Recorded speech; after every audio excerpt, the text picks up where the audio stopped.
and go right into what's happening with Candlewood. Thank you so much. Sure. Thank you, Council Member. Thank you, everybody. I'm excited to be here and meet you guys. I'm really excited to be doing town halls, even if they're remotely, kind of on the tail end of COVID. So this is lovely. I was in Seattle most recently, directing a couple programs for them with the state in homeless services. And I've come back to Dallas. I graduated from Plano Senior High. So for me, it was nice to come home. And now I am directing the Office of Homeless Solutions. And it's lovely to be able to work with someone like Councilmember Mendelsohn, who is a former provider. So good questions and lots of them. And I hear that you guys are very similar, so I'm looking forward to that. With that said, I'm going to go into the presentation and turn off my video because I think it might slow things down a little bit. And I will keep this fairly high level just to keep it kind of quick and save time for questions. And then I can keep the slides up if you'd like, Council Member, and go back to them as the various questions need. So just let me know, and I will go ahead and with that share my screen. Okay, can everybody see that? Okay. All right. So I'm actually seeing, oh, there we go. Okay, I can now see it. Okay, thank you. So we will just very quickly go over brief, let's see, that should be working. Thank you. Brief overview. So we'll look at the purpose, performance measures. These are how we hold the provider accountable and measure success. The actual property management recommendation award and amount, the property management proposal from the awardee, and then we'll do some program and details and community input, and, where are the areas that the community is going to be able to kind of get their hands into this and make sure that they have full input throughout the entire process, not just at the beginning. And next steps. So first, the purpose. This is just the funding breakdown. So the funding itself is about $6 million, a little bit more than that. And that's broken down into 3 different pots. So the first pot is our Bond J fund. So this is money that was specifically set aside for capital projects around homelessness and housing. And from that pot, we're looking at $2.845 million for renovations for both properties.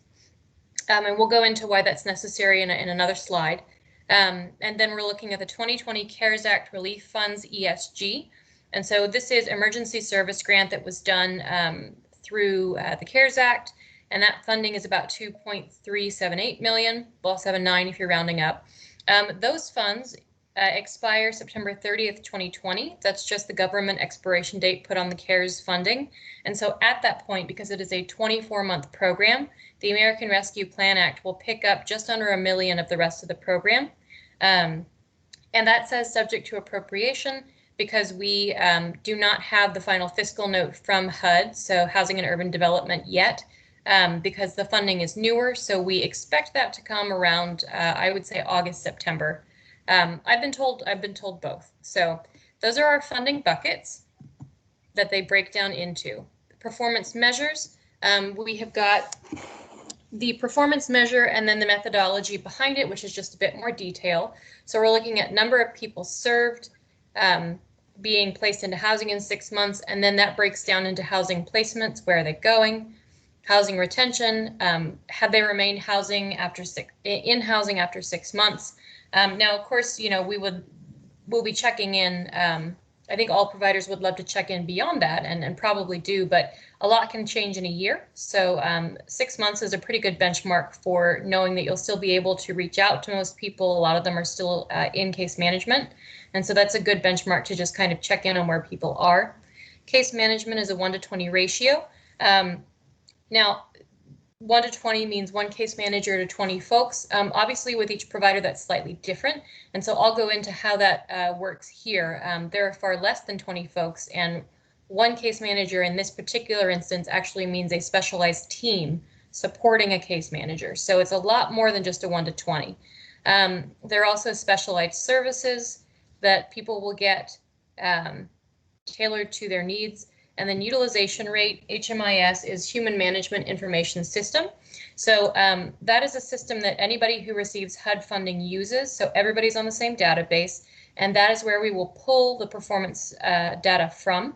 So if you are in this program, you are accepting HUD dollars through the city, you participate in the HMIS system, which this provider already does. So that's just telling you that everybody will be in that system. So the actual awardee here is going to be Family Gateway, and the recommended total amount, so pulls from all three buckets, is 2.91, let's round up, 2 million. And so we will go into their specific proposal, and property 2 is just, there are 2 properties here. So in the proposal on Wednesday, you will see that property 1 is the Miramar, and that's in District 1. The recommendation that there was City Square. And property 2 is, of course, the Candlewood Hotel in District 12 on Preston Avenue, and that one is for Family Gateway is the recommendation. So that's why it's property 2. So a brief overview of the housing type. This is going to be a hybrid model. So obviously, you know, we have said that the communities have said, hey, we want this to be transitional, not permanent housing. And so here it's okay. It's going to be a model of short stay and longer term housing. And that's just because some families might only need a week of intervention. Some might need longer. The renovations, we're looking at 10 hotel rooms probably being lost to the build out. So you want some common area space, especially for the kids, or combining rooms for large families. So, you know, some families are much larger. The largest they have served to date is 12. And so you do need rooms that can either be larger or modular and broken down into singles, but then opened up to serve a larger family as well. So that takes you to about 50 units. When you're looking at the math for that, let's say that the average rate of turnover, which they have seen, is about 60 days. And so you're looking at an average of about more or less 300 families annually. Now, outside of that outlier of 6, 8, or 10, or 12 folks, you're looking at about 3.5 average for family. So when you're looking at that is about 1,050 people annually. And then you've got a minimum of 65% exiting to housing, which is about 195 annually. Now keep in mind, and we'll go to this in the next slide, that no one is ever going to exit to the street. So if they're not exiting to housing, they might be exiting to another program. They might need to stay for a little bit longer. You know, if they're not exiting to housing, they are still exiting to somewhere. It just might not be, you know, self-sufficient housing quite yet. There are many, many other avenues that we work with to meet people where they're at, and Family Gateway does that all the time.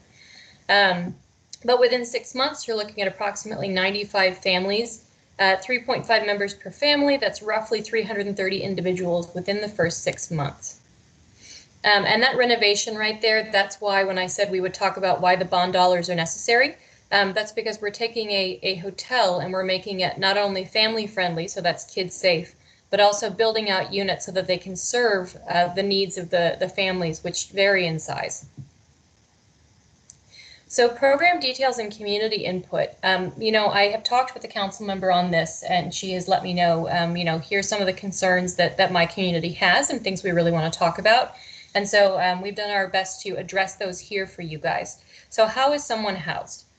You know, there has been a lot of concern with both facilities that they are not walk-up facilities. They are not. It is in the contract that placements are done by referral through the provider and any city identified referral source. That gives us a bit of leeway around what it is. It is not a walk-up facility. If someone walks up to be seen, they are not going to get housed there. That's not the way it's done.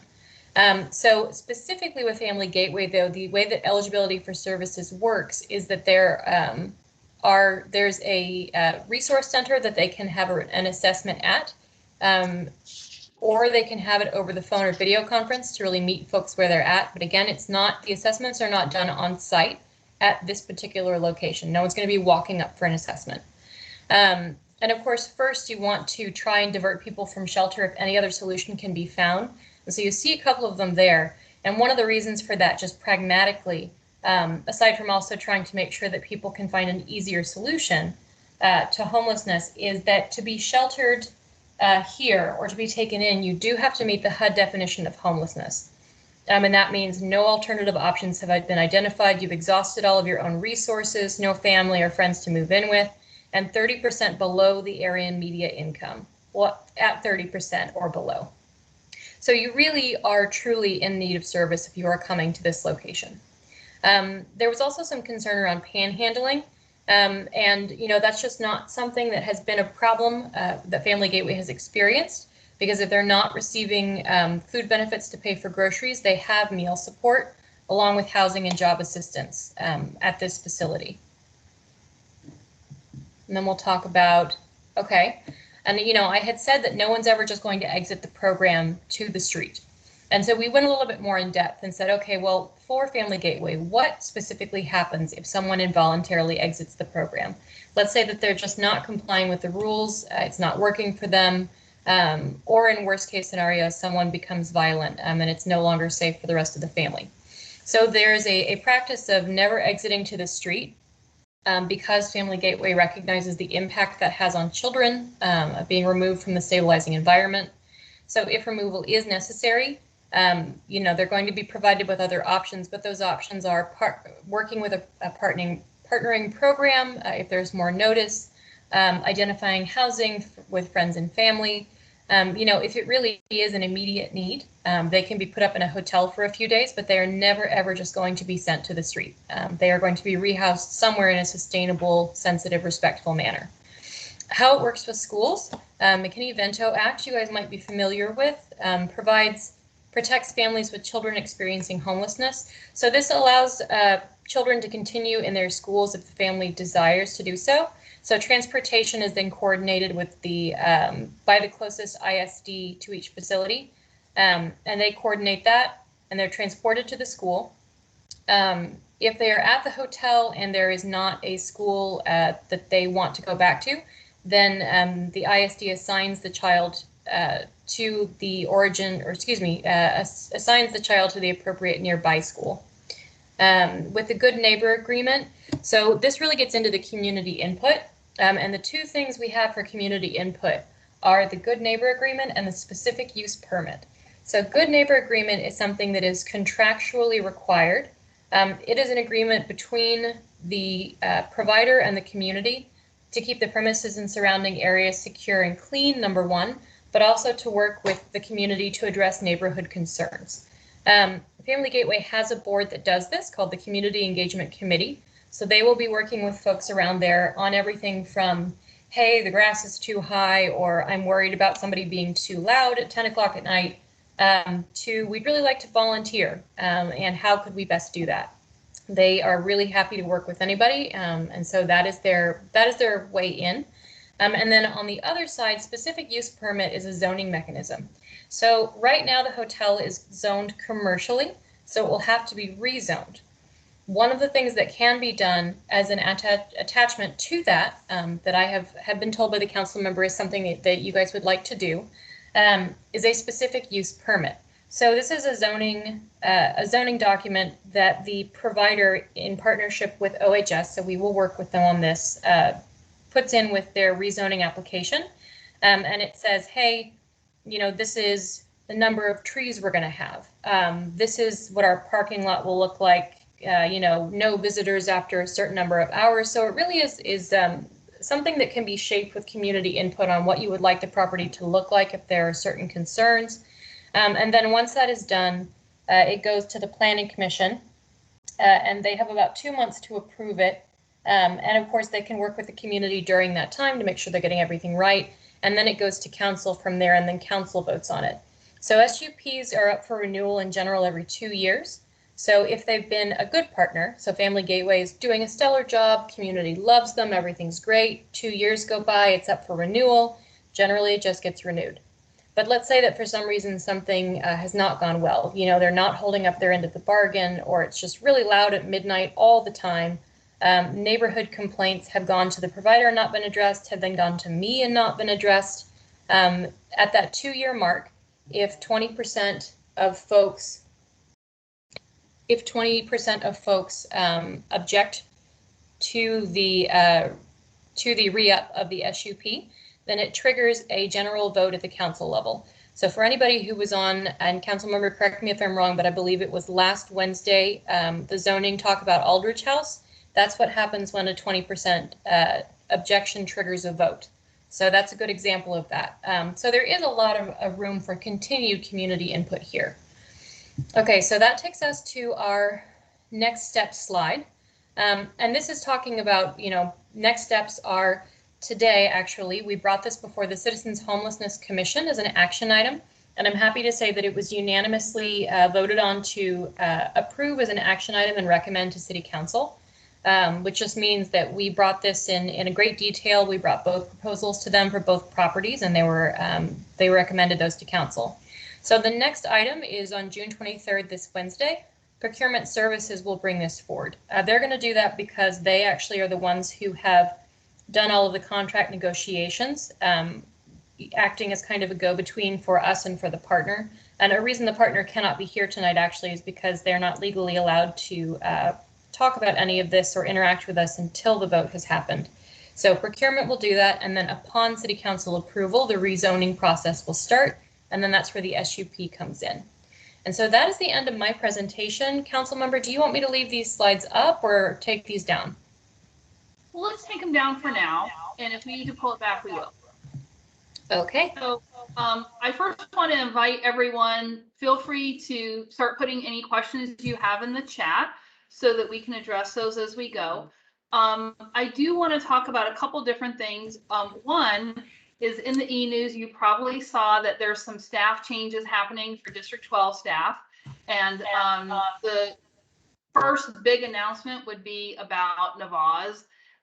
And after 12 years in the mayor and city council offices, she is going to transition to another place within City Hall. It's still under wraps, but I'm happy for her, obviously sad for me. I have loved working with her more than you could know. Has been the best person I've ever worked with. And she's an amazing human being. So I'll just say that. On the other hand, you're getting Madison. Madison comes from District 11, where she was a council assistant. So she's being promoted into council liaison.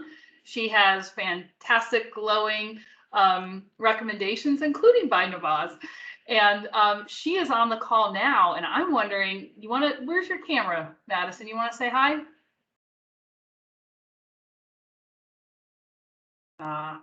Okay, well, she's not doing it, but you'll get to meet Madison. Madison's great. And we, of course, are very lucky to still have Luis. And I know Luis is running this meeting, and I know I saw him earlier. So that's the first thing. The next thing, oh, there's Luis. He's waving at you. Oh, he got a sports background. The next thing I want to tell you is about a bunch of additional town halls coming. So first is next Monday, the 28th. It's going to be about poker rooms.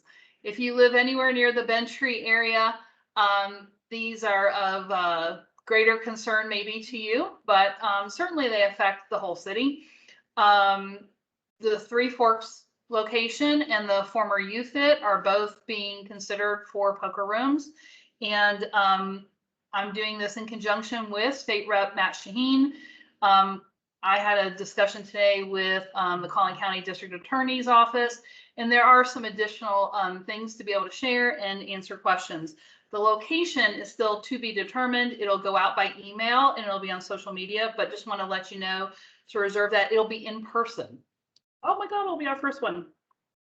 The following day, the 29th, we're going to have a special town hall that's going to be focused on Hillcrest Road at the Dart Crossing. So again, there's a couple little changes happening that we want to talk to the community about. Next one after that, July 8th, again, Dart centered. This will be about the Preston Ridge Crossing at Meandering Way. This is going to be another one that's in person. Bring a lawn chair. We're going to do it right there on the crossing and talk about what is possible and what is not possible. And then July 29th, we've got one with Dallas Water Utilities to talk about stormwater. So if you have had any kind of flooding with all that rain, this may affect you, but there are new, larger stormwater pipes coming. And what that means is there's going to be a lot of stuff torn up because we're not going to have enough with the cotton belt, right? And and where they're going to go is going to affect some neighborhoods.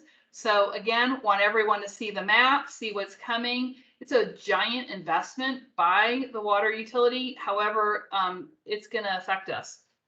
After that, the next one will be with Nadine Lee, the new CEO for DART, and we're looking to schedule that in the first week of August. So those are all coming. I will also say we will be scheduling one with Ellen Magnus, who is the executive director, CEO, I'm not sure what her title is, for Family Gateway. When it was unsealed that they were the best proposer for Candlewood, I was delighted. I've actually known Family Gateway for a long time. They were founded by a former Dallas mayor. So Annette Strauss was one of the founders. And the work they do in Dallas is exemplary, but the work they do actually across the country is exemplary.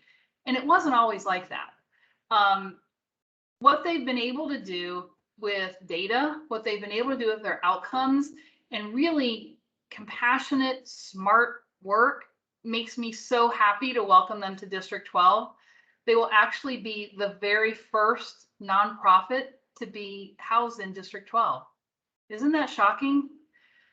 For me, it is that we haven't social service nonprofit. Let me say it that way. It is, because we're such a caring, generous community. So I'm thrilled to have them. I have definitely, I just want to pull the conversation up one level, which is to say the city made a plan that said we will have a homeless service in every council district. Our council district went through 12 months of meetings, everything from imagining what did we want to have to really kind of understanding what is family homelessness and how could it be served. We had special guests from across the country come in. And I think that there's been a big transition of how some have felt. That we're going to have Family Gateway, I mean, my heart wants to burst because it's just such a great fit for our community. Overall, the biggest thing that I have heard from people is, how can I be involved? How can I volunteer? Can I come read to the kids? How can I mentor parents? And I definitely want us to be able to talk to Family Gateway about having some sort of community advisory board. And I think that good neighbor agreement will allow that to happen. The other thing about this location is that it's so perfect in that it really is not going to impact any neighborhood. Meaning we don't have a traffic issue. It's already on Preston Road. We don't have a noise issue. It's literally surrounded by a brick wall. People aren't going to be wandering in neighborhoods because, again, go back to the brick wall. I can't think of a better location. So I cross my fingers and all of that, but I feel great about this. Does it mean it will solve every homelessness or panhandling problem in District 12? Most certainly not. The problems are not necessarily all related to this. But what we do know is that family homelessness in District 12 has grown exponentially. We know it's grown specifically in the Collin County part. And one of the people we had on, I believe twice, was the homeless liaison for Plano ISD. So, he shared a lot of facts and figures. The people who go to Family Gateway will not all be from our area. They'll be from anywhere, but it certainly will help in our area. Sometimes people say, well, we don't want to bring the homeless to us. Okay, the homeless are already here. And if you have children in the schools, you know that. They're in every school. I will say I went up to Candlewood and spent maybe 2 hours sitting in the lobby. Every single family that I saw, the kids were too young for even school. Doesn't mean that there won't be some school-age children, but they're very, very young. So all of that to say, I don't think there's going to be some mass entrance into the Plano ISD schools. I'm sure many of you know how involved I have been as a parent in the schools and as a volunteer leader. I don't see an impact. The fact is that Family Gateway turns over families so fast that most parents are going to say, keep my kid where they've already got friends and support. So I wouldn't suspect there'll be many. So with that, I just want to say, let's go to your questions and see what you have to say. Oh my, okay, let's see. So Susie Perez says, could Councilwoman please discuss how we can curb panhandling at Frankfurt and Tollway, Marsh and Midway intersection? It's a daily constant issue. It is a daily constant issue. Thank you. Of course, we know panhandling and homelessness are not always connected in Dallas, especially in our district. Most of our panhandlers are not homeless. The city council has very divided opinions about panhandling. We've had presentations to the council where we have both times said, your solution is insufficient, go back and come back with something different. Eventually, I said, why don't you put it in my committee, which is government performance, because we have some very unique needs for District 11 and District 12. And so the city attorney is working on all the legalities for that to come back. The way council works, there's no committees that are going to be meeting until the mayor comes up with new appointments. I'm hoping I'll be back on government performance and that item will come back to me. I'm hoping he'll come out with them soon, but that's not something in our control. I don't think the city attorney will be ready to present his plan until after August. So what's going to happen? Can I ask a quick follow-up? Is it still, I know this happened many, many years ago, but is it still termed illegal to panhandle in the city of Dallas? No. Okay. And so would you recommend just calling 911 every time to report it so that they are like making rounds? And I don't know what they do with the panhandlers, but maybe they'll not do it as much if they see more people patrolling, more police So what I would say is, area? number one, everyone needs to stop giving the money so that it's not so profitable to be here. Number two, yes, call 911, and I'll tell you why, because the city is tracking that and they're doing enforcement by that. Number three, same thing for encampments. You need to report the encampments because, again, they're addressing them based on people calling in. But you can call that encampment not to 911, call it to 311, please. So please do that. I know it's a problem. It's been a problem, frankly, for 20 years. Is it worse than it was 10 years ago? Yes. Is it worse than 5 years ago? I don't know. I think it's about the same, but it depends. So sorry, I wish I could do more. We do have signs sometimes. I don't think it's really helping. Do you? So, okay, second question. Where is Candlewood Suites located? Preston and Bush, is that Plano, and how does that work across the two cities? No, it's the city of Dallas. It is Preston and George Bush. It is the southwest corner. So our district is the most unique district in the city, which is to say we have 3 counties that make up District 12, Dallas County, Collin County, and Denton County. Half of the district is Collin County. So even though it's City of Dallas, it's Collin County and it's Plano schools. And Candlewood is in that mix. It's City of Dallas, Collin County, Plano schools. So no 2 cities, and specifically, I would love to be able to say, no, Plano people cannot come. Plano is working on their own hotel purchase for the same sort of thing. What is the status of opening homeless shelters in all council districts, specifically homeless living for single males? What do you see as your office's responsibility to property owners and businesses when it comes to homeless persons trespassing on private and public property, or becoming a nuisance and conducting business in areas affected by chronic and ever increasing homelessness? So we have shelters now in a lot of the districts, but not all. The other shelter, so as Christine was talking about, there's 2 properties and we're property 2. Property 1 is for singles. And Christine, is that both men and women or just men?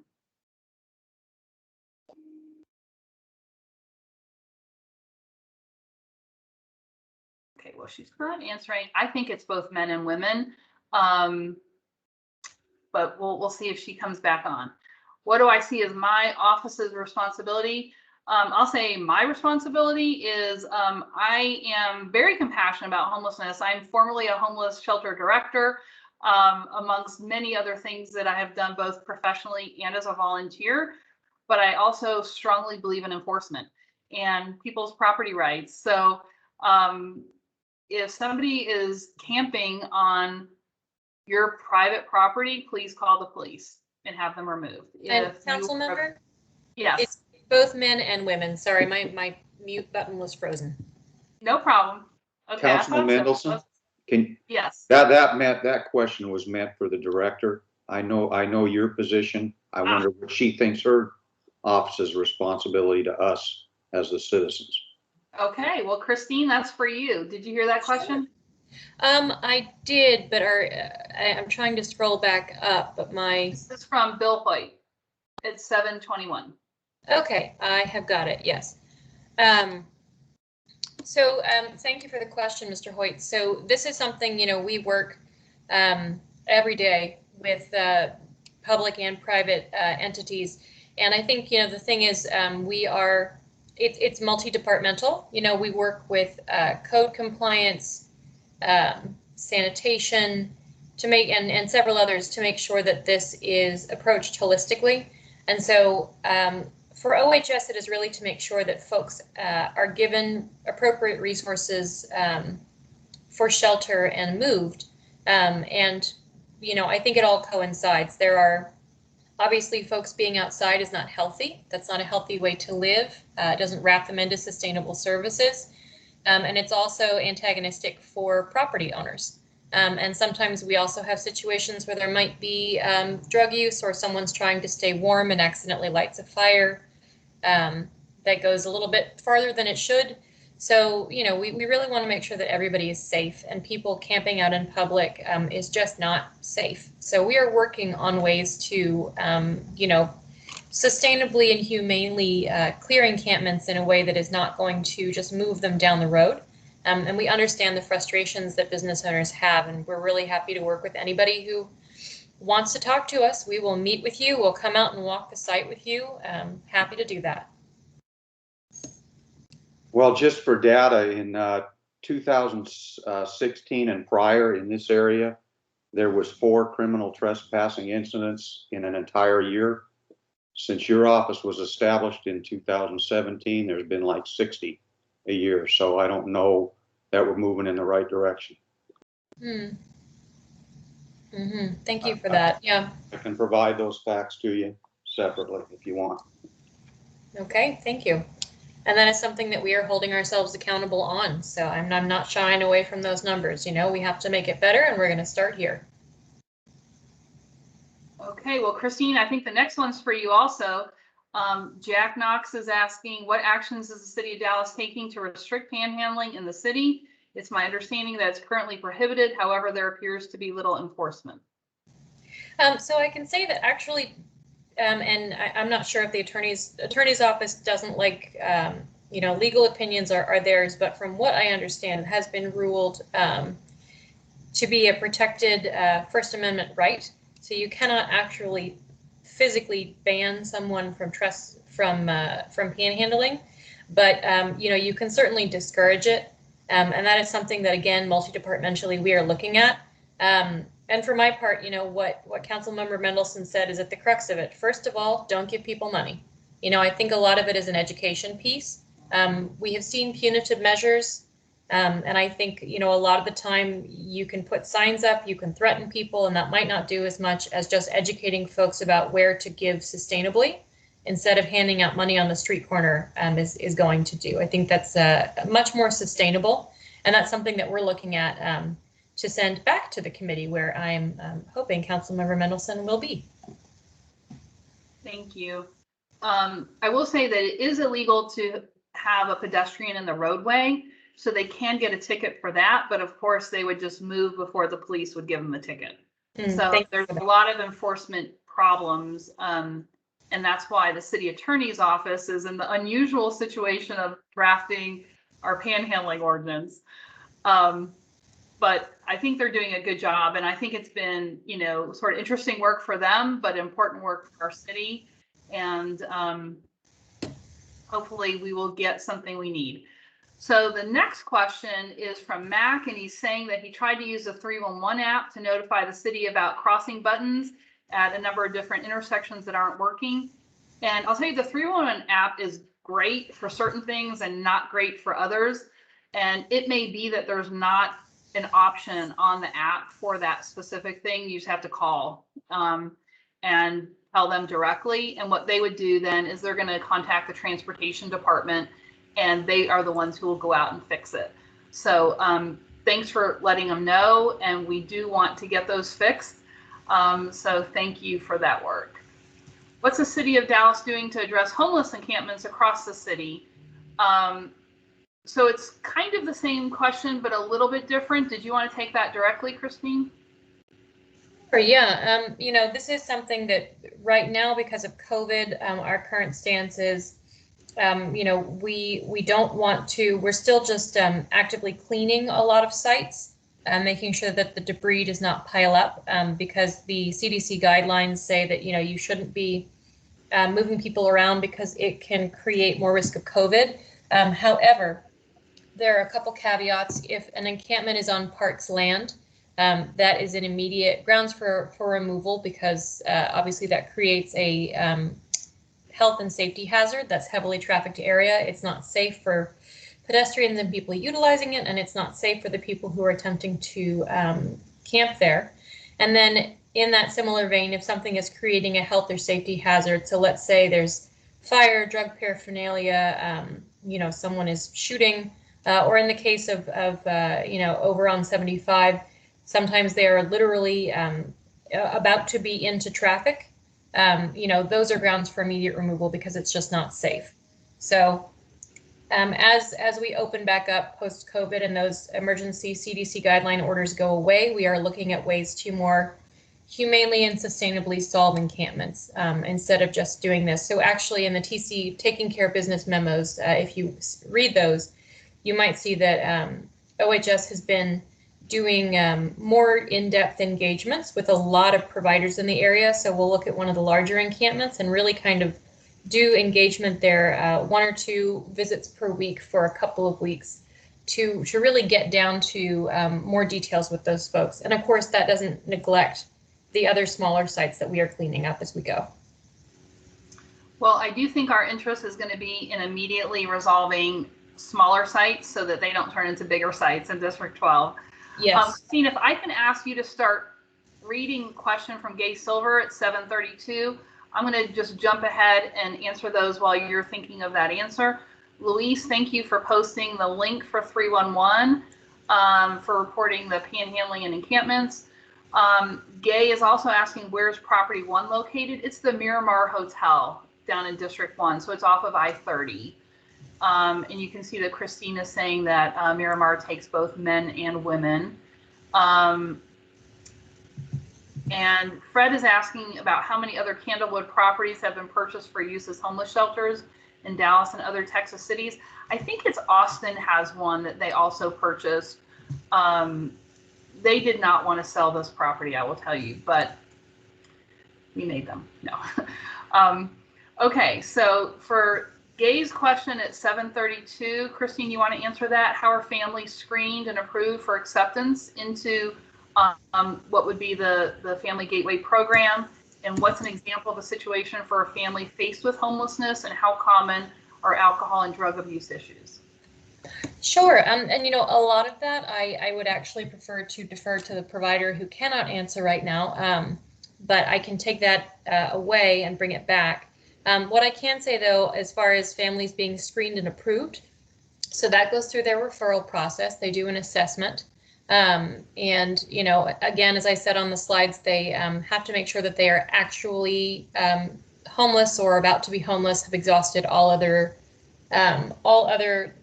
possibilities. So, you know, if they can do some light intervention on keeping somebody housed or eviction assistance, you know, that might be done instead if there's a family or friend they can live with. And if none of those things are available, then they would come to the shelter. And as far as how common is substance use, you know, hold on. I don't think it's terribly common. You know, most families are affected by poverty. You know, I think Family Gateway is definitely a low barrier shelter, but really what that means more is that they will take families other people might not take. So non-traditional family types.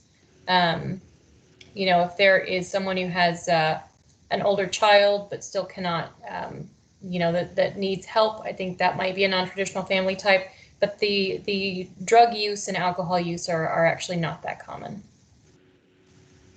And so, Gay, I'm just going to answer this not from Family Gateway's perspective, but when I was a director of a family shelter, we saw a lot of domestic violence that wasn't to the level that you would maybe go to Genesis or Family Place for, but they had to separate, right?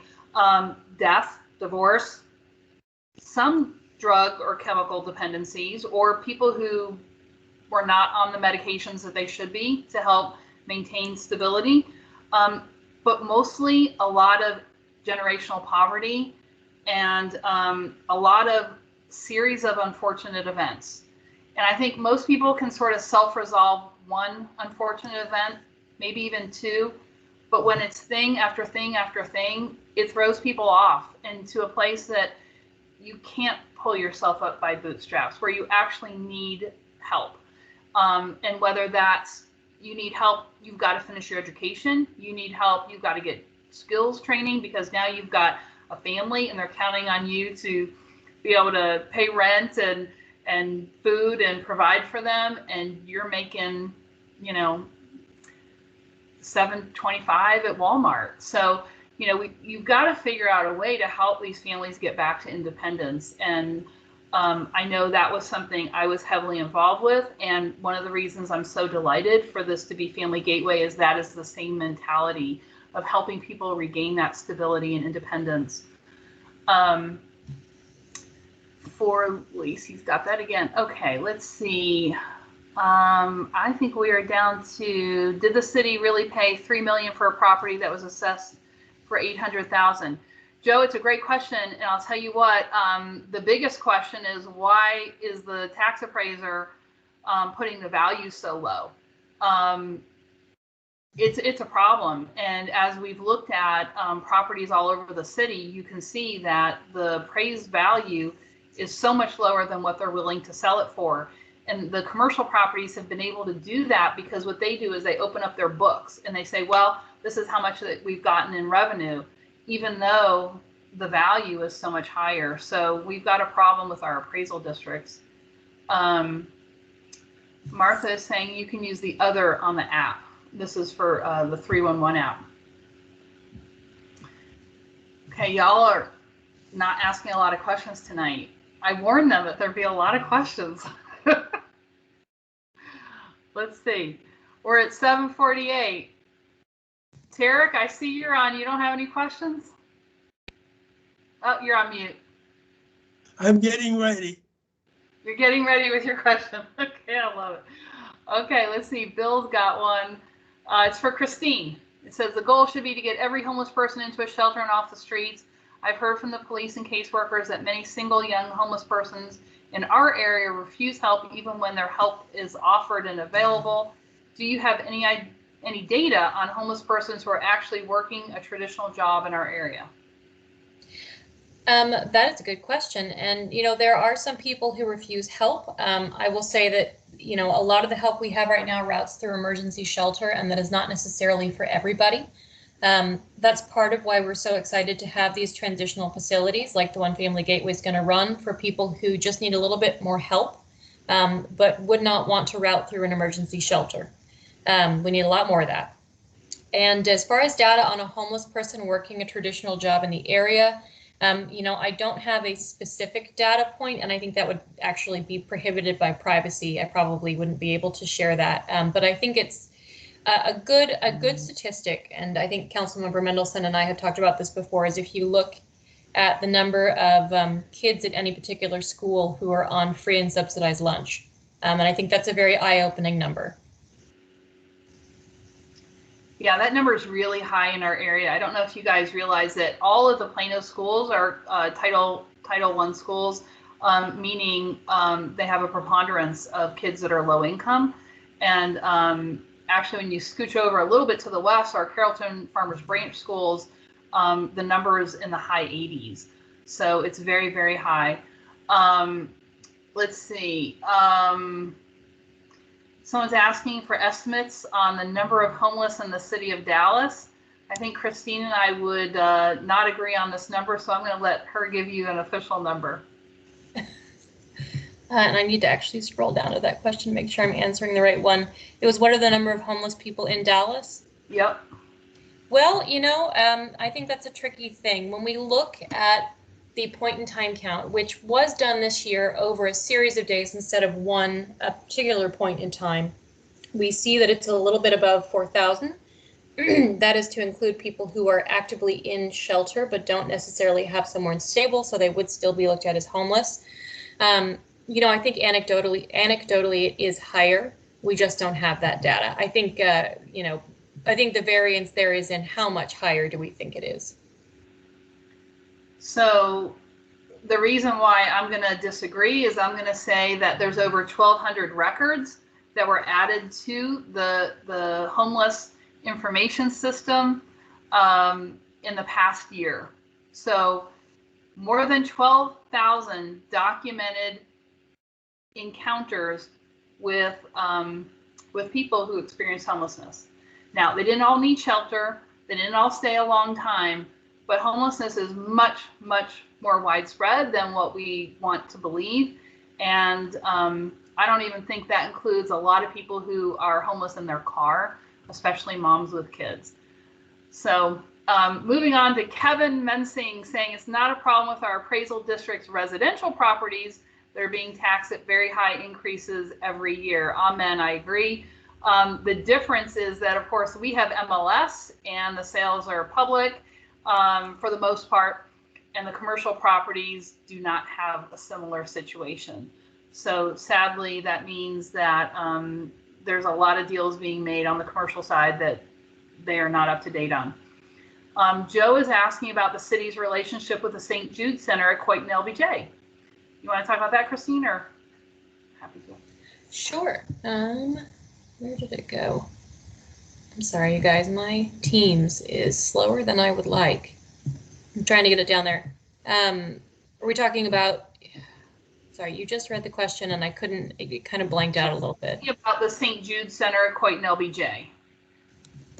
And I'm just going to say the city and the county went in together to purchase that property with St. Jude's, and it's being converted into permanent supportive housing. Mm-hmm. Yeah, and it's the permanent supportive housing is for people who are 55 plus, and they have done a fantastic job there of working with the surrounding neighborhood. The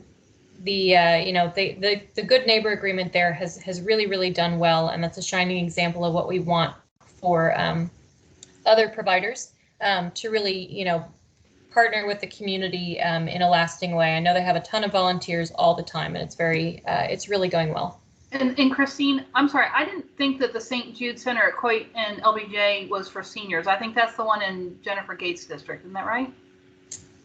There's one at Park Forest too. I know one of them is 55 plus. I thought it was St. Jude, but I don't want to speak out of turn. Yeah, St. Jude's has two. So they have one over off of Forest. That's the one that's for seniors.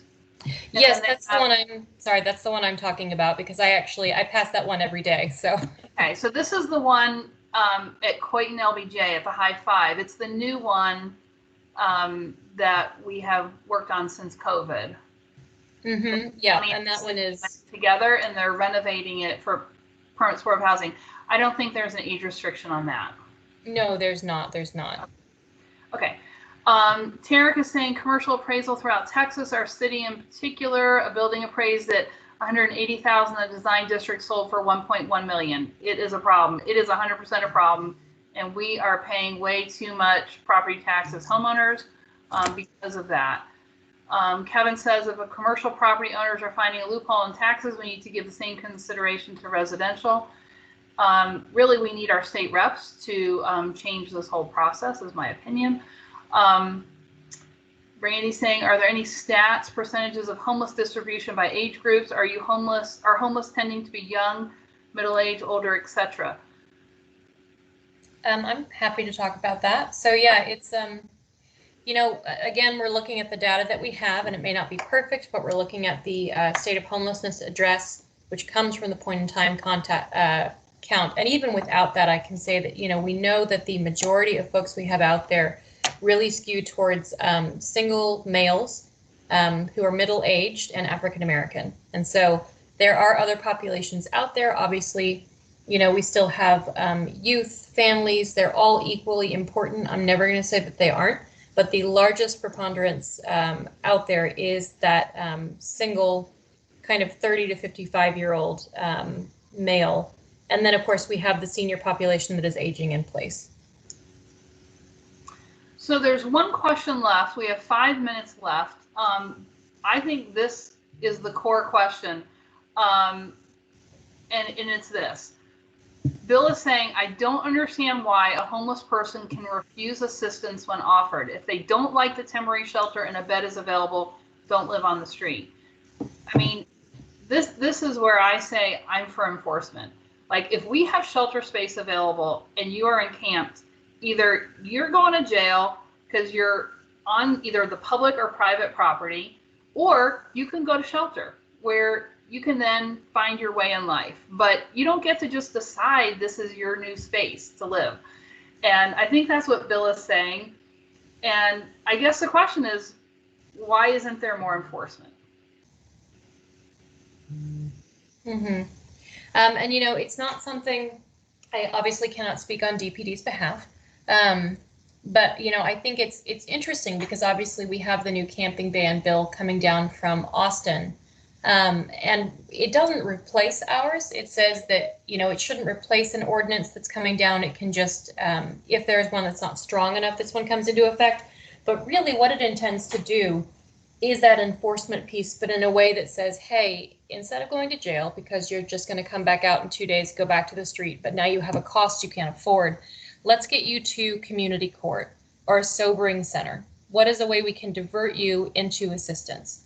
And so it kind of is doing that piece that you're talking about, and it will be really interesting to see how that is implemented, you know, later on this summer. And I know that, you know, we've obviously got teams like Right Care and Mobile Crisis who are doing some really exciting things to stand up better and more mindful interventions. So I think homelessness in our district is a little bit different than most of the others, because most of the panhandlers and most of the encamped people, I believe, have a drug issue, and many of them have a capacity to work, but this is their job. Like, if they decide to, they just go and hold out a sign, and sometimes they don't feel like it. They can make a lot of money, and in our district, I have had multiple panhandlers tell me they make more than $60,000 a year, and they don't pay taxes on that. And I mean, it's a good gig. My youngest son said, for a summer job, what if I go do that? And I was like, you'd probably make more money than what he's doing working in a warehouse right now. But that's the reality of what's happening in our district. I know that there are people who are panhandling and who are encamped that are truly homeless and truly in need. That is not the large majority of what's happening here. Many of our panhandlers have been here for years. Like, don't you feel like you know them? I bet you guys do. And sometimes they rotate corners. It's like, oh, haven't seen her in a while. Look, now she's over here. And you can see the drug use and that sort of thing. So I do think people are truly compassionate, but this is not okay. And we need to have shelter space to help them regain sobriety, beat their addiction, get back to a more typical life. But the trash that's left everywhere and what it, you know, how unsafe people feel at intersections, you know, we're looking for help with that. Mm-hmm. No, I definitely hear you, and I agree. That is something that, as I said, we are looking at holistically. So it's a multi-departmental effort. And and is one that is underway specifically because it is a very delicate situation in terms of what we can and cannot do. But it's something that we're all very aware of, and you know, those are public spaces, and it's not safe for people to be out there amongst the traffic. Number one, and you know, number two, I think is just you know, it's something we would like to see cleaned up, because I think there are more sustainable ways to give if you want to donate, and I think, you know, a lot of good can be done. It just needs, you know, people need access to other ways to help. So, okay, so here's the two final things. I'm sorry. Martha wants to know why a homeowner must be present when the police show up to remove camping homeless from their lawn. Our neighbors were frightened to even stay at the house when the homeless started camping in their yard. And, you know, I think that's a police requirement. I don't think that's with your department. Correct. And Fred is saying, is there any info on the residential origin of homeless in Dallas? Are really migrants who move to Dallas because it's an attraction? How do you answer the question that a facility like Candlewood is really an attraction that draw homeless rather than reducing the population in Dallas? So I would say that, you know, and I saw this when I worked in Seattle as well, there is this mythos that the majority of our homeless are coming from outside of the city. And that is certainly true of a certain population. You know, there are people coming in because we have more developed resources. And part of that is just making sure that we work with the outside cities and kind of make sure that they're holding up their developing of more resources. And I know that is something that is being done. You know, Councilmember Mendelsohn mentioned it here. But really a large part of the population you're seeing are from our neighborhoods, and I speak as a Dallas resident, from these areas. A lot of it is homegrown, and that could be in certain areas systemic poverty. In others, it could be drug abuse, alcohol use, and in some it could just be, you know, domestic violence or divorce. There really are a myriad of reasons that someone could become homelessness. No two are the same, but a lot of it is very local. Well, thank you. So I'm going to say it's 8 o'clock. We've got a lot of town halls coming up, so save up your questions. Whether it's about this or something else. Hopefully we'll be back to walk-in office hours at the DPD community room at North Central sometime soon. Of course, you're welcome to email us, and we'll do our very best to answer. But this is going to be on the agenda for Wednesday for the council meeting. I'm hoping and expecting it'll pass, and then we'll start working on the special use permit like we talked about at the beginning of the meeting for the zoning. And we'll work on the good neighbor agreement. And again, we'll invite Ellen Magnus to come to that meeting so that you can give input directly on things that you would want in that good neighbor agreement. I'm assuming it'll be things about panhandling and things like that. So anyhow, enjoyed seeing everybody. Jandis, good night. I see you saying that. Laura, Randy, thank y'all so much. Gay. Thank you for inviting me, council member. Bye now. Thanks, Christine. Thank you. Good night, Miss Cara. Good night, everybody. Good night, Navas.